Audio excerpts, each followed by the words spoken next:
Welcome to This Week in Hospitality Marketing, the podcast show number 326 with your host, Lauren Gray. Hello, everyone, and welcome to Hospitality Marketing, the podcast. I'm your host, Lauren Gray, and this is episode number 326.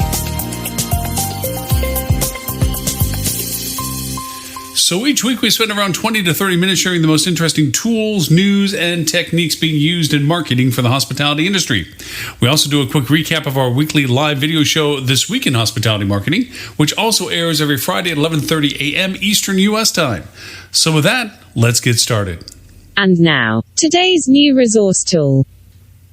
So our tools for review, multiples thereof, are very different in each of their functionalities, but as you'll see by our discussion and technique this week, interrelated as to their value proposition. The first tool I'd like to hit is quite functionally a means of keeping track of things, and that is tabsfolders.com. Now, tabsfolders.com is neat in the sense that it allows you to, we all have our bookmark functions in our browsers, let's be honest. We have our things that we like to keep track of. We, put it, depending upon the platform, whether it's Chrome or Safari or Firefox, we have a little holder that says, here, keep track of this website so that I don't lose it. I want to come back for whatever it is. And you save it, and you put folder names on it and so forth. So now translate that into the business world. And you have a team member, and you have these functional bookmarks that you have, these tabs that you go to all the time. And now it's a matter of, okay, great. Now I have to copy and paste the link, put it in, send it in an email so they can open it up, open up their browser so that they can put it as a bookmark, whatever. How much easier would it be if you could just simply keep track of it and send all of those favorite book links, working book links, so to speak, over to your coworker? It's very similar to a platform we had discussed many months ago, actually, called Q-Leary. Q-Leary was really a functional tool that I thoroughly enjoyed using, which on my opening of Chrome, it has my favorite, their panels, basically, and under the categories that I put them together on, because each of my clients, I have certain links that I use for them. So once I have that link open, I go and save it in the panel associated with that client, so that when I'm working on that client, I don't have to go through the process of, okay, where's that link? How did I classify it? What bookmark did I keep under it? And then sometimes I don't need to keep them after I may or may not have that client still. And so I don't need to keep them cluttering a bookmark list like, what was that book link for? What was that account used for? Or what have you. Makes it very efficient. Well, this is very similar to that in the sense that you are able to share your tabs in a grouping that you can send to somebody else so that they can use it and functionally have value without you having to go through the process of one by one transferring that information over. So that is tabsfolders.com. My next tool is one we have reviewed before, but you'll see the purpose of bringing you back into the tools and then techniques section today, and that is cvviz.com. Now, cvviz, as I've mentioned on our first review of this platform, is a completely interesting aggregation of HR needed tools.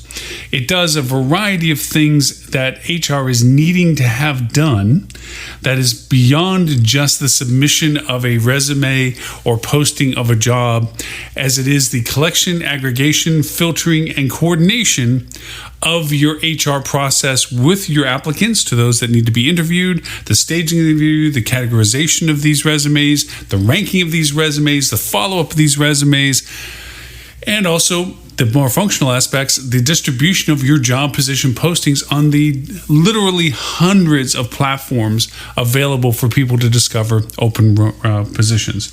And we'll, of course, go back to the importance of that very shortly in our technique discussion. So that is cvviz.com. The next tool I want to talk about is new to our discussion. That is Robomotion. Now, in this program of Robomotion, it has what's the best way to describe it? It's one of these things that when you get it, you're like, oh my gosh, this is great. Repetitive tasks. Oftentimes we do the same thing the same way because that's the way that it needs to get done. Literally figure, I have to go onto this website, I have to log into that website, I have to go to a particular location on that website, I have to do a particular thing on that website, and then I have to take that download and or whatever it generates or whatever that information is and use it someplace else. So I have to save it and then put it someplace and then have it open up somewhere else and put that together. Well, that's a very methodical process. That methodical process can now be animated or automated in the way that you can set up a platform like Robomotion to do those. Now, what makes this different than other stuff, or what has been the stumbling block of a lot of this other stuff, is that platforms that need to talk to each other usually require APIs to have that connection, or you need platforms like Zapier or Pabbly or webhooks to go over, or IFTTT to go over and create the collaboration of, okay, this software doesn't talk to that software. Software A doesn't talk to software B. So software A, you need this data point as described by this data point as described by this. And then on the other platform that you're wanting to use that for, it says, take this data point as described in software A, change it to what software B needs to understand, and then do this with it. Sometimes that means you have to connect it and put it into a Google Sheet or an Excel sheet or something first, and then that data is identified in the source you've stored that data to be introduced into the new platform. But usually it requires that those software platforms have some API, program language, that allows access to pull that data out of its operation, put it into a standard definition or a definition that is universally better understood, and then used into the definitions of the other software. Robomotion doesn't worry about this. This is about function process. You go and you create a workflow. Click here, use this web link. Here, enter this password once it's prompted. And of course, the software Robomotion recognizes, oh, this is where the password goes, and puts it in. Once open, click on this tab, do this thing, go to this location. It does that. Click here, make this happen, take this, do this. It really automates the process. What makes that very valuable is for repetitive processes that consume amount of time, doing something like this, that all you have to do is start the process once it's been laid out. That whole time savings of not having to manually do it, but let the automation from Robomotion do that for you, is a huge time savings. So Robomotion.io is our third tool, and there is a fourth tool to our process, which is really, it's about a discussion about HR valued tools. And actually, I'm going to talk it into technique discussion. Let's put it that way. So our tools for this week: tabsfolder.com, cvviz.com, and robomotion.io. And that brings us to now for this week's hospitality technique. So our technique this week is recruitment and retention. What does rebranding mean? Now, we've had HR discussions, as a matter of fact, on our live show review today, where we're going to be talking about our main feature of discussion on our live show that we did. But our technique is related to it because of these tools. These were an aggregation of tools that have in their differences a common theme, and that is efficiencies and improvement on yieldability of production. What do I mean by this? We are faced with, in one of the largest recent times, a labor shortage, bandwidth shortage in hospitality. We are well below what's called minimum operational threshold of labor for what we offer. These are in the double-digit percentages for many, many people, many businesses, as to not having sufficient staff to operate the businesses at a base of service that they are charging guests for.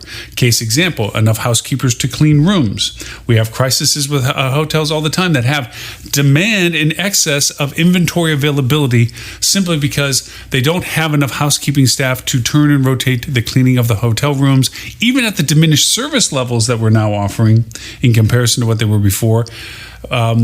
Because there's just not anybody that really wants to work for what we're willing to offer. Now, that goes into threefold discussions as to what that translates to. There are those that are aware of what we're offering and don't want it. There are those that had done it before and don't want to do it again. And then there's those that are unaware of what we're even offering because they haven't even known what it is they could apply for. So those are the three basic criteria associated with recruitment. We know in our industry that through the pandemic process, a lot of people, because of our shutdown requirements, the mandates of lack of travel, and certain municipalities and business in areas of the country that just said, close your doors, we're not allowing people to travel or use your product, those people had to find other incomes. As much as people like to blame free money or whatever for the purposes of this, that we can certainly contribute to, but in the long run, it was also a change in perspective of what they wanted to do career-wise. Our industry, as we've talked in many shows before, is a merit-based industry. Pay your dues before you can move forward. You can't complain about working holidays in the food and beverage industry because holidays are business days. So complaining about not being able to enjoy Christmas with family is mundane. If you're in the hospitality industry, it's a rite of passage. You need to work through the Christmas, so forth and so on. And then finally, attain the days where you can have your weekends off because you've risen above a certain level of demand on your life, that you've attained the status that you can say, no, I'm not working on the weekend. I'll see you next Monday. Like, quote, regular people. Well, those people have decided that now is better than later, and it wasn't worth what they were being paid for or all the work that they had to do. They lost the vision of their enjoyment of doing the industry. And hospitality has always been the catch-all for people's early introduction into the labor forces of just look back to our teen years in high school or even in middle school or whatever, where the only jobs we get was being a busboy or a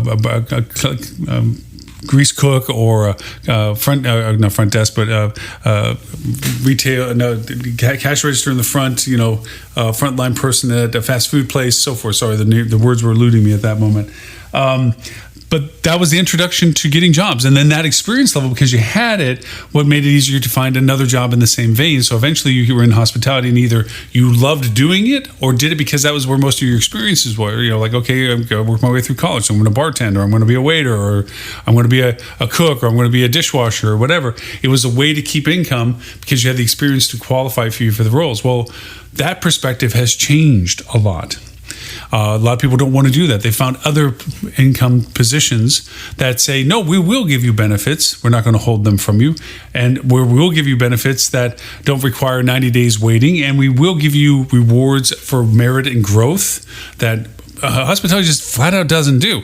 Our Meritus system was, if you worked there long enough and was good enough, you got the preferred shifts and or stations if you were a server, bartender, vice versa, what have you, cooks, so forth and so on. You got moderate menial increases in pay. The review process was arbitrary. And I know I'm being very negative when I say all this, but there's a certain reality of how we operated as an industry, and we're very labor heavy as an industry.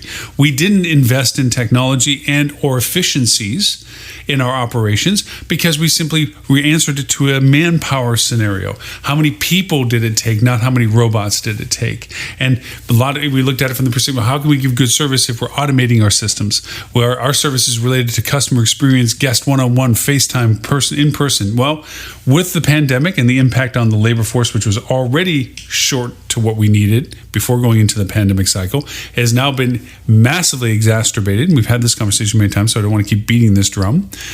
We are faced with the fact of huge shortages in different departments. So we're asking other people in other departments to carry additional load to beyond what their normal job is, with the same caveat, hey, do it or don't have a job. Back when there was a risk factor of having income, a lot of people say, okay, I'll be quiet. It's an income. A lot of people aren't working right now because of the pandemic.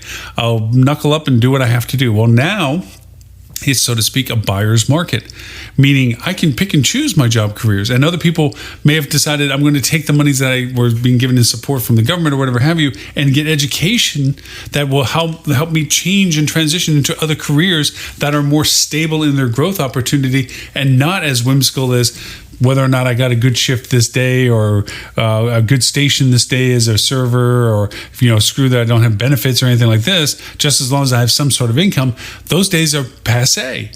And that goes even beyond the certain baseline stratas of positions, line level positions is what they're referred to. A lot of people that were very well placed within the industry themselves were also faced with the same merit-based dilemma. Hey, what do it's a rat race out there. You got to be better than everybody else in this office. If you're not, then somebody else is going to get the position position you want, and they'll get the benefits with that position that you won't. And so there was this competition that went on, and a lot of people would step back and say, this is silly. This is no quality of life. And a lot of people realized that at the time they were working for companies that literally said, oh, we're a family-oriented company. We'll always take care of you. We believe in taking care of our team. And as soon as finances got rough starting the pandemic, they wholesale furloughed everybody. And so because of that, a lot of people got disillusioned with the company doesn't really care. The company's going to look out for the preservation of the company. They may tell you that they care, but in all actuality, you're a commodity. So for that, people have changed their perspectives. Well, that is the reality for all the drama that I did to describe all of that we're now faced with current job growth percentage opportunities for your company. So where does our technique come in with this? Our technique of recruitment and retention and rebranding means a lot of these companies are trying to retool what they are to their team members. They realize, the smart ones have realized, that any damage they did in their reputation with their team members has to be repaired by how they now act forward. As the old saying goes, it was the best time to plant a tree was 20 years ago. The second best time is now. Okay. It would have been better for you to have done the right thing back 18 months ago, but the next best time to do the next best thing is now. And now is, what is it that your new mode of recruitment and team orientation and retention programs, how do they look right now? How does it go from having an annual review that is biased to literally the short-term memory of the reviewee with an old checkbox system that's probably not even directly applicable to their role, and if it is even close to being applicable, it's more stereotypical than it is actually adaptive to the person that is being interviewed. What meritorious ways that the review process can hold into account the person's personality, their influence on their team, their camaraderie, their supportiveness, that isn't some checkbox diluted buzzword phrase that is either a yes or a no or a maybe or a scale. So the idea of how we approach our team members and how we reward our team members and how do we acknowledge our team members and how do we give them incentives to be a part of our team are part of a very real reality to all current hospitality operations. We can look at restaurants, we can look at hotels. Let's look at hotels first. Recruitment and retention. There are literally hundreds of platforms that people can find line-level jobs on right now. And everybody that's applying or that's looking for positions to fill is white noise to somebody looking for a position that they want. A lot of the unskilled or line-level positions are really about very fundamental factors of proximity to where they live. So they have ease and convenience and cost factors associated with getting to and back from work. What are you offering towards that? If not all places are easy to work for, are you offering accommodations if they're having to relocate? Are you offering them some sort of stipends for their travel back and forth? Are you providing travel services, uniforms, laundry, functional needs of saying, if I have to have you in this certain clothing, am I just leaving it to you that you have to buy them and then maintain them, and that if they're damaged, you have to replace them, and if so, you have to pay for them again? A lot of that now has to be tossed at least into the reconsideration phase of, okay, well, maybe we can provide uniforms and we can provide cleaning services for them. The other is that the insensitivity of these uniforms. So what if they're double knit polyester and you're working in the sun all day in a 10-hour shift or 8-hour shift or something?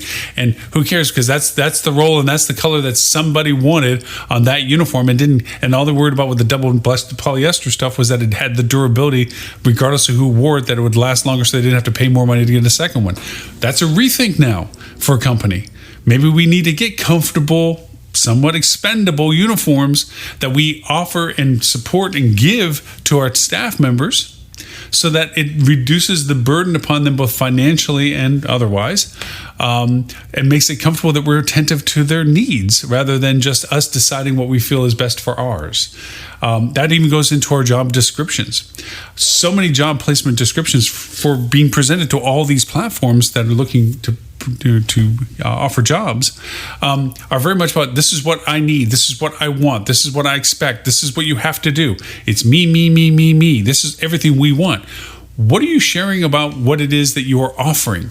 Culture, focus, education, benefits, all the meritorious service, ways of rewards. How are you selling what you're offering as a position role in the way that you're presenting the role itself? So many companies, well, we're not going to tell them what we're going to pay because then our competitors will know what we're paying. Okay, but really, you're not putting a job posting for your competitors, even though they can see it. What you're doing is doing a job posting for people to decide whether they're even interested in applying with you, and they need to understand what the value of that is. So if your competitors know you're paying $14 and they want to offer $15, well, it's not always, as we've heard over and over in the surveys that are being done for people looking for positions, it's not all about just the money. It's about the quality of life, the balance of life, the prioritization of them as a team member. What are you offering beyond all of that as a part of your recruitment process? Because it's a complete flip into the retention process at that point. How are you acknowledging good performance? How are you acknowledging that you listen and respond, not just give lip service and hear?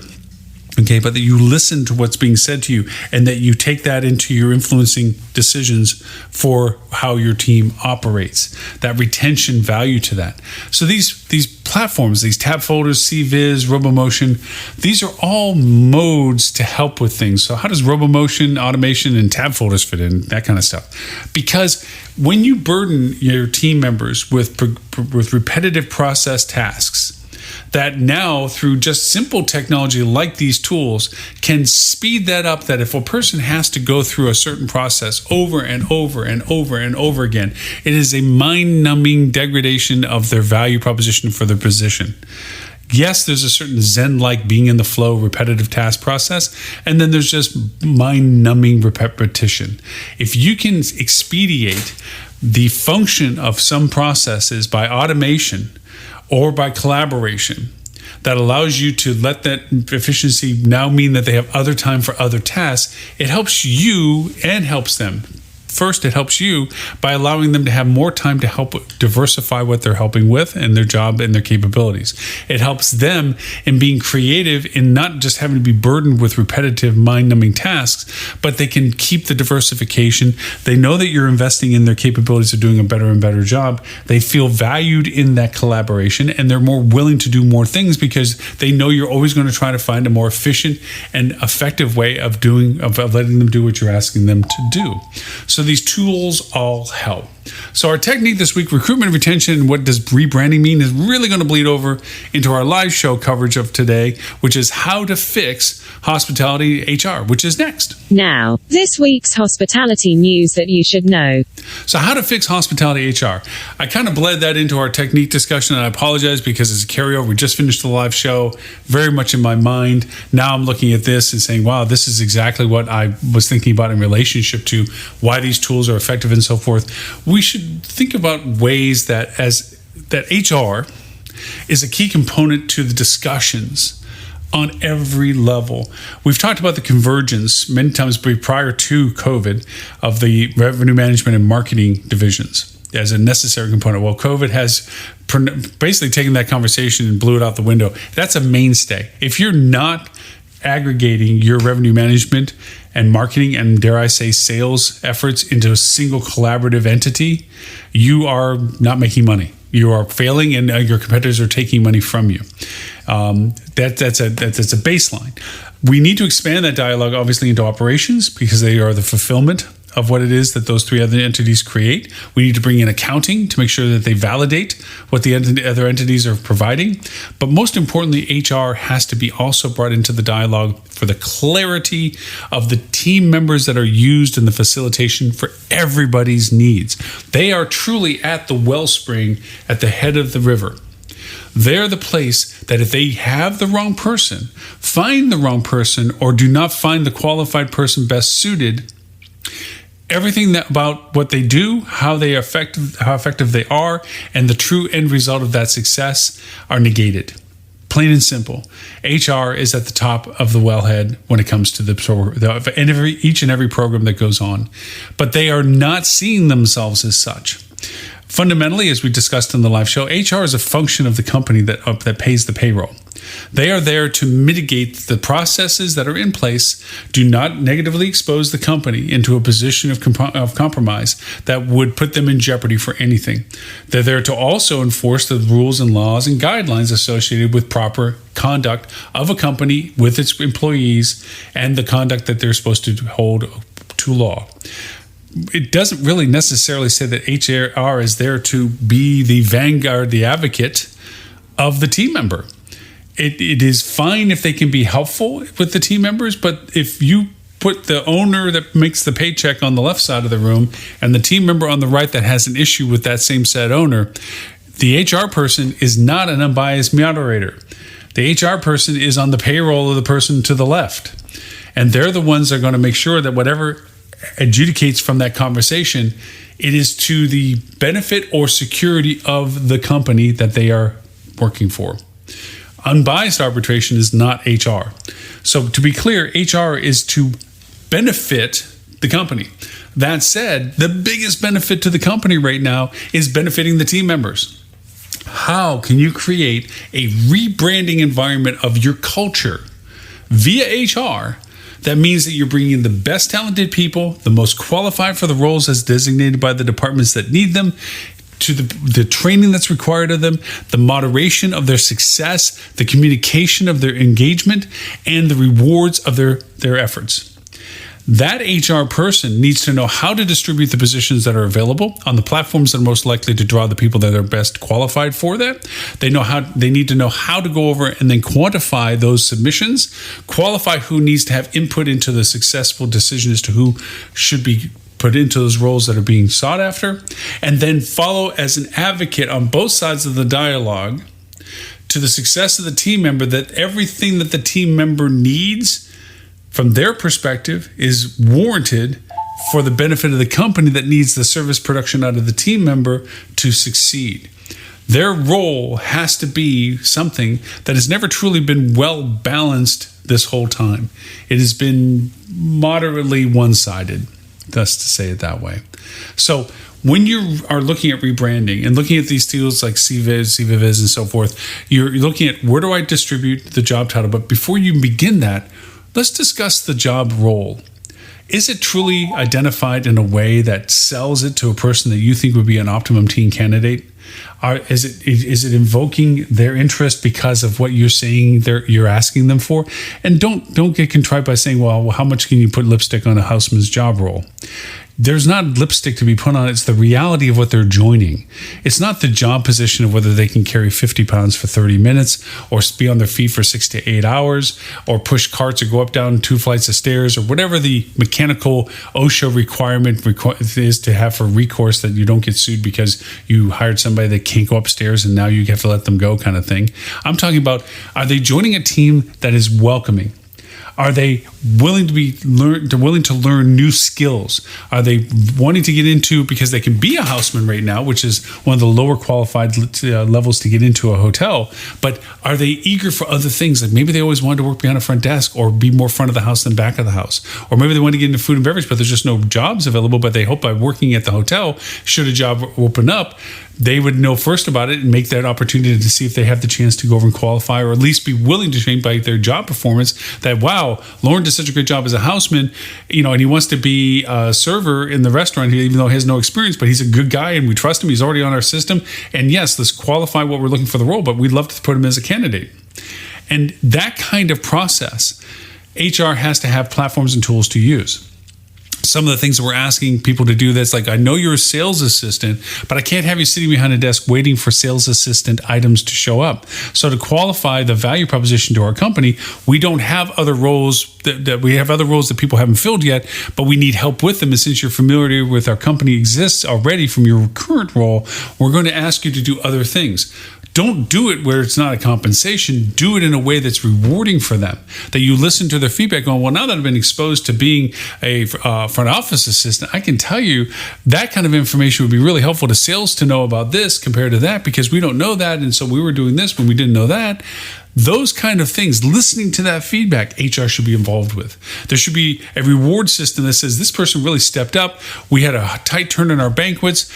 yes, she's a housekeeper, but she got out of the lunchroom and rolled up there and started lugging chairs and rolling tables with us and getting things up. And, she's not in that department, but she considers herself part of one team, and she really helped. We should reward her, not wait to the 11 and a half months that next to a review where this is long since forgotten. And maybe at best it's a footnote if anybody even had the time to do that in her employee file. Okay, but to go over and say, well, let's acknowledge this. What are our infrastructure systems to acknowledge these things? Well, with front desk, if we're asking the night audit people to go over and pull CRM data out of the arrivals to be given to the marketing team the next day, which is beyond their normal night auditing duties. By doing that, let's give them a tabs folder technique program that they know exactly the links they have to go to. And let's put it on a Robomotion so it can just be a one-step process that automates and takes care of it so that they're not bleeding out on these repetitive things, that they're feeling productive, but they're not feeling burdened.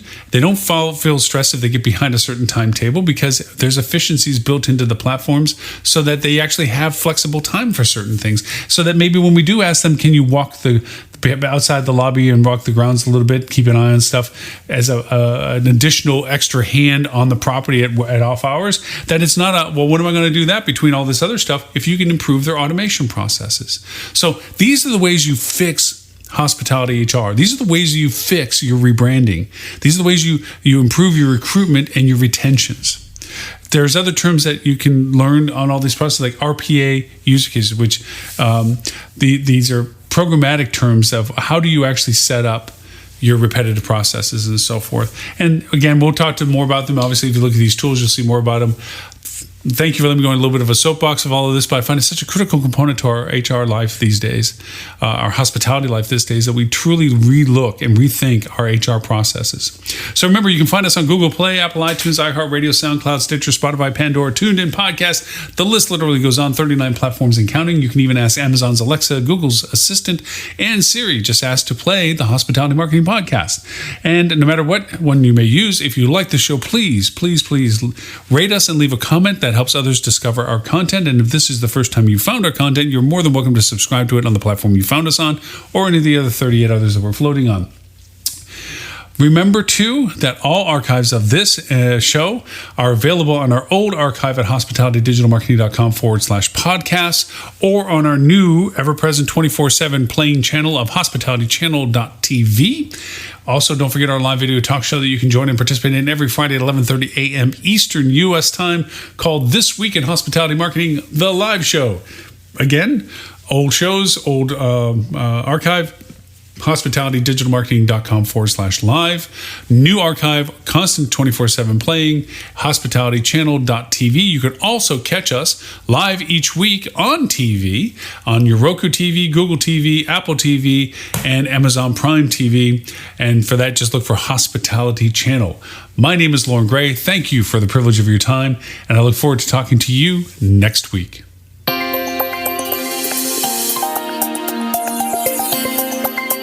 You have been listening to This Week in Hospitality Marketing, the podcast show 326, brought to you by Hospitality Digital Marketing and in support of the HSMAI, Hospitality Sales and Marketing Association International, all right reserved, copyright 2021.